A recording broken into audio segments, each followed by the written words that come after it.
ओम साई राम। श्री साई सच्चरित्र अध्याय 13 भाग 4।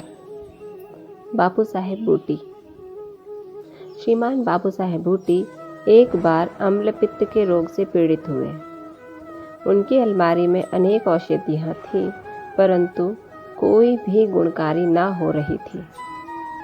बापू साहेब अम्लपित्त के कारण अति दुर्बल हो गए और उनकी स्थिति इतनी गंभीर हो गई थी कि अब मस्जिद में जाकर बाबा के दर्शन करने में भी असमर्थ थे। बाबा ने उन्हें बुलाकर अपने सम्मुख बिठाया और बोले, सावधान, अब तुम्हें दस्त ना लगेंगे। अपनी उंगली उठाकर फिर कहने लगे, उल्टियाँ भी अवश्य रुक जाएंगी।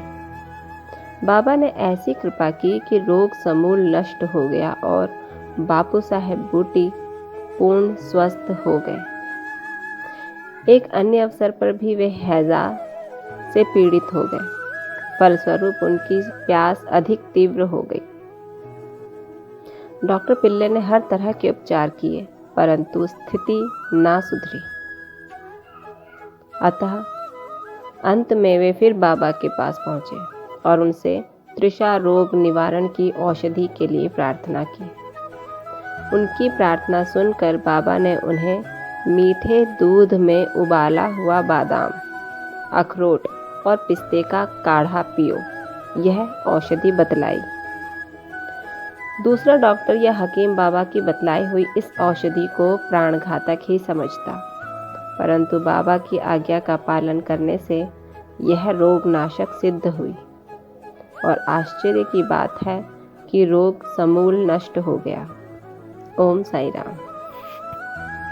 इस प्रकार बाबा अपने भक्तों की सहायता करते थे।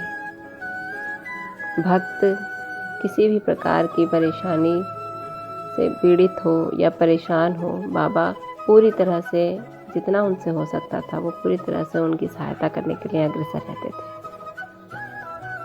ओम साई राम। कल अध्याय 13 का अंश 5 में आनंदी के स्वामी का अध्ययन होगा। तब तक ओम साई राम। बाबा आप सब पर कृपा रखें, आप अपना आशीर्वाद बरसाएं और आपको स्वस्थ रखें। ओम साई राम।